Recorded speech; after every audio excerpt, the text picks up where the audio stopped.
Chapter 2. Mr. Shepherd, a civil, cautious lawyer, who, whatever might be his hold or his views on Sir Walter, would rather have the disagreeable prompted by anybody else, excused himself from offering the slightest hint, and only begged leave to recommend an implicit reference to the excellent judgment of Lady Russell, from whose known good sense he fully expected to have just such resolute measures advised as he meant to see finally adopted. Lady Russell was most anxiously zealous on the subject, and gave it much serious consideration.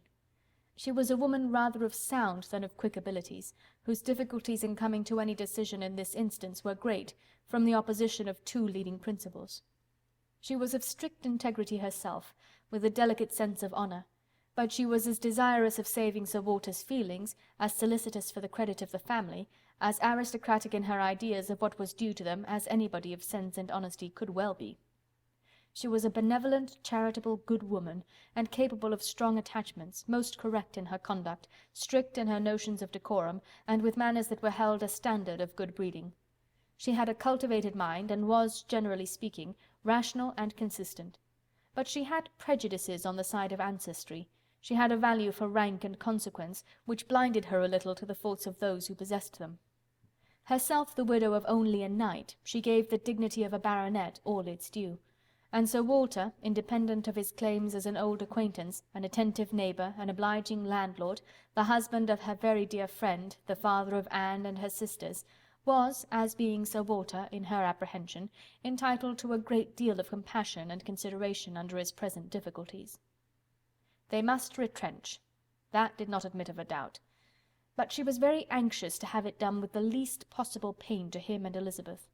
She drew up plans of economy. She made exact calculations, and she did what nobody else thought of doing. She consulted Anne, who never seemed considered by the others as having any interest in the question. She consulted, and in a degree was influenced by her in marking out the scheme of retrenchment which was at last submitted to Sir Walter. Every emendation of Anne's had been on the side of honesty against importance.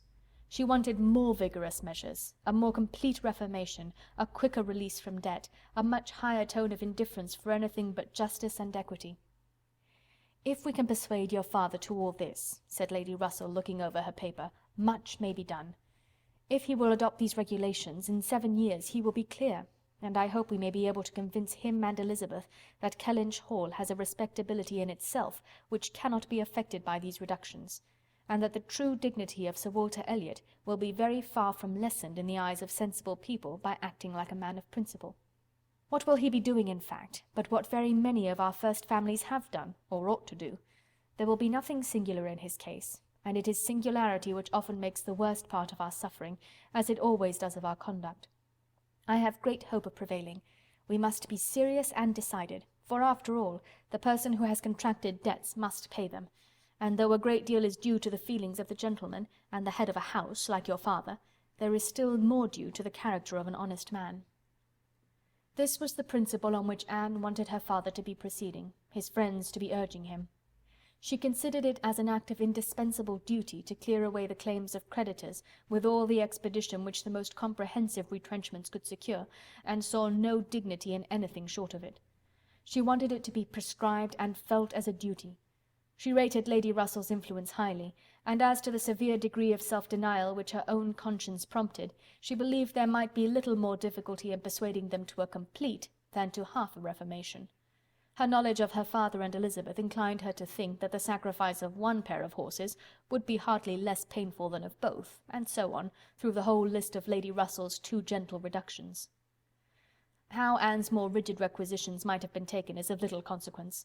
Lady Russell's had no success at all. "Could not be put up with, were not to be borne." What? Every comfort of life knocked off! Journeys, London, servants, horses, table, contractions and restrictions everywhere! To live no longer with the decencies even of a private gentleman!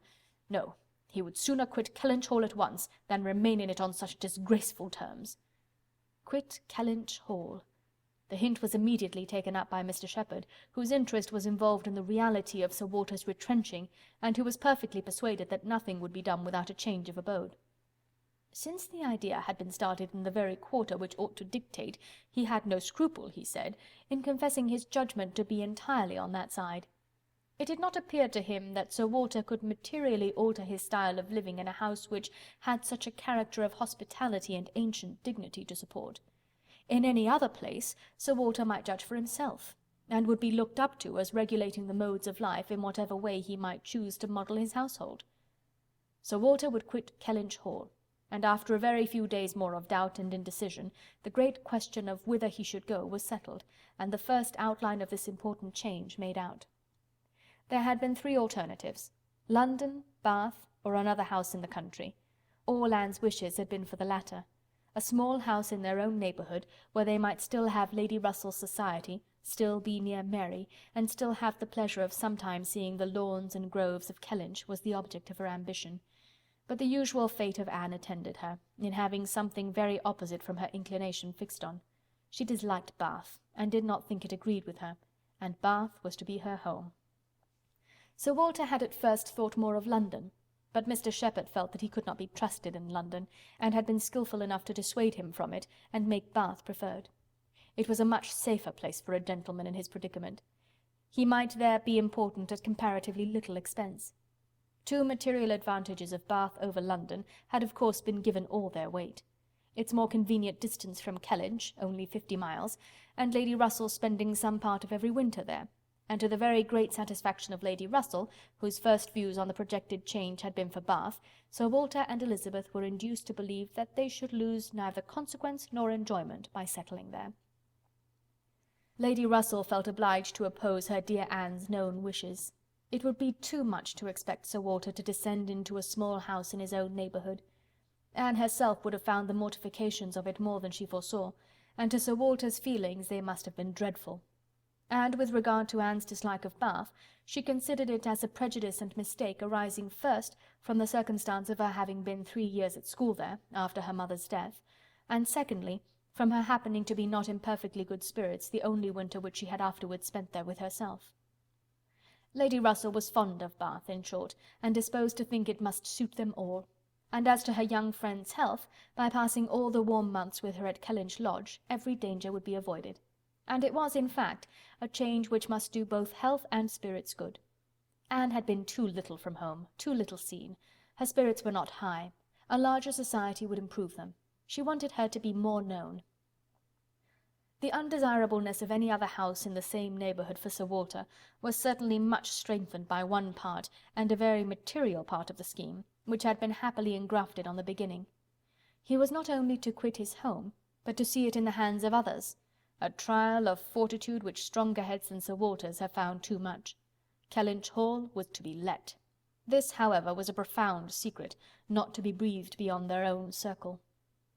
Sir Walter could not have borne the degradation of being known to design letting his house.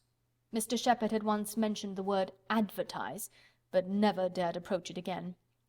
Sir Walter spurned the idea of its being offered in any manner, forbade the slightest hint being dropped of his having such an intention, and it was only on the supposition of his being spontaneously solicited by some most unexceptionable applicant, on his own terms, and as a great favour, that he would let it at all.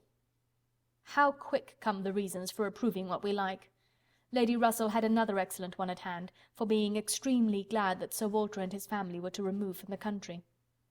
Elizabeth had been lately forming an intimacy which she wished to see interrupted. It was with the daughter of Mr. Shepherd, who had returned, after an unprosperous marriage, to her father's house, with the additional burden of 2 children. She was a clever young woman, who understood the art of pleasing at least, at Kellynch Hall, and who made herself so acceptable to Miss Elliot as to have been already staying there more than once, in spite of all that Lady Russell, who thought it a friendship quite out of place, could hint of caution and reserve. Lady Russell indeed had scarcely any influence with Elizabeth, and seemed to love her rather because she would love her, than because Elizabeth deserved it. She had never received from her more than outward attention, nothing beyond the observances of complaisance, had never succeeded in any point which she wanted to carry against previous inclination. She had been repeatedly very earnest in trying to get Anne included in the visit to London, sensibly open to all the injustice and all the discredit of the selfish arrangements which shut her out, and on many lesser occasions had endeavoured to give Elizabeth the advantage of her own better judgment and experience, but always in vain. Elizabeth would go her own way. and never had she pursued it in more decided opposition to Lady Russell than in this selection of Mrs Clay.